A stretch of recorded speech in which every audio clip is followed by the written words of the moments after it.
And there are places like Lorraine that are doing great work. The challenge we've got is that they're underutilized.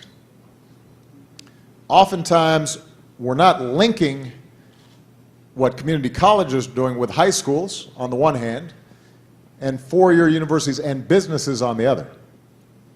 So part of our initiative is not just to make the first 2 years of community college free, because not everybody needs a four-year education. Some people may be interested in graphic design or interested in manufacturing processes, or even in some cases high-tech jobs that don't require a four-year degree, but they do require some advanced training.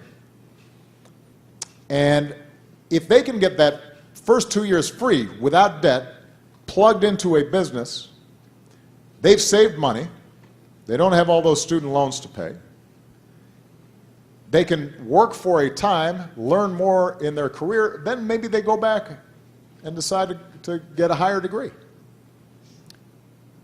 If they decide to take the community college and then springboard into a four-year university, they transfer their credits, they've just saved themselves half the cost of that four-year college degree. So what we're trying to do is to create more and more partnerships suited for the particular inclinations, aptitudes, needs of the public. In some cases, what's needed, for example, for a mid-career person is a quick training program that gets them in a job right away.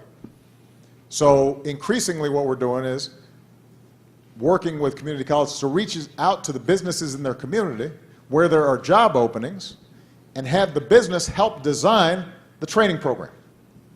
Collapse the training program.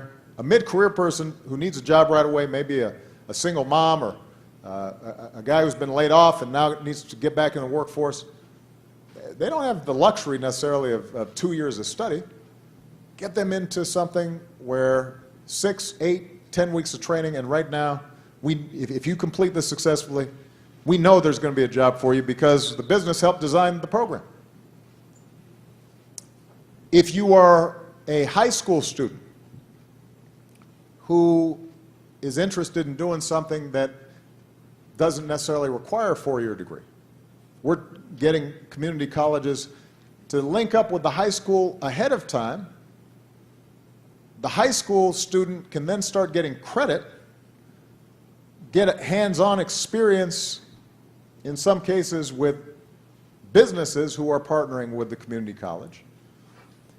And now that high school student has gotten a head start on moving into their career, and they're also saving money in the process. If it's a student who wants to go to four-year university, but they don't have the money to, let's say, come right away to Cleveland State, even though Cleveland State's a pretty good price relative to a lot of other schools, go to that community college first, but make sure that they are getting up front the kind of counseling that they need so that they're taking the credits that are transferable in the fields that they need, so that they're not wasting time in the community college, taking out Pell Grants and loans, then they get to the four-year university and they got to start all over again, right? So in each of these cases, by us linking businesses, four-year institutions, community colleges, high schools, we can create a series of pathways of success, and it can be lifelong. And the great thing about community colleges is they're flexible in ways that four-year institutions, because of the nature of those institutions, it's a little harder to do. You know, community colleges, they can adapt and meet a need quickly. So a new business comes to town, we need machine tool operators, or we need coders, or we need whatever it is. Potentially you can design something quickly that's effective and makes an immediate difference. So we've put a lot of resources into community colleges. We are highlighting these programs, encouraging the kinds of links that I just described, and we're going to keep on doing it. All right? Okay. Let's see.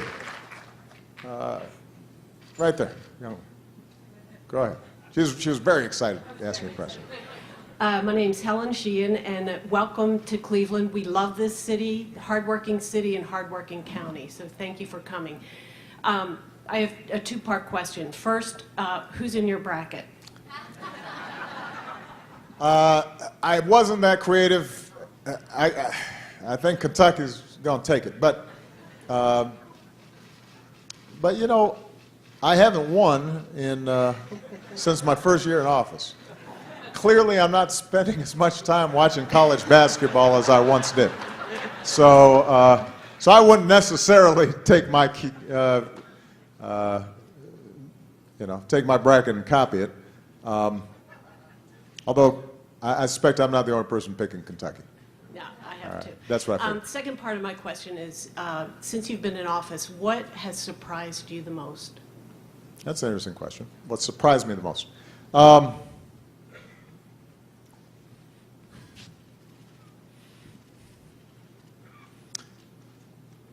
I'll start by saying what has not surprised me. I'm not surprised by the decency and determination and grit and resilience and hard work of the American people, and the fact that they're not as divided as Washington would seem to reflect. Because I travel around the country a lot. One of the great things about being president is you pretty much go anywhere. You know, you say, hey, I want to come by. Okay. You know, so you can go to factories, and you can go to community colleges, and you can go to national parks, and you go to every state and meet people, and it turns out that, you know, what I talked about back in 2004 about this being a United States of America, it really is true outside of Washington. And that's encouraging. And that makes me happy. What has surprised me, even though I had served in the Senate, was the continued difficulties in Congress getting stuff done that shouldn't be controversial. There are some issues that I knew would be controversial. I mean, we know that, you know, if there's a debate in Congress about abortion, that's going to be controversial. You know, there's strong held views on each side. They're hard to reconcile. We understand that, and that's part of the democracy, and it never gets perfectly resolved.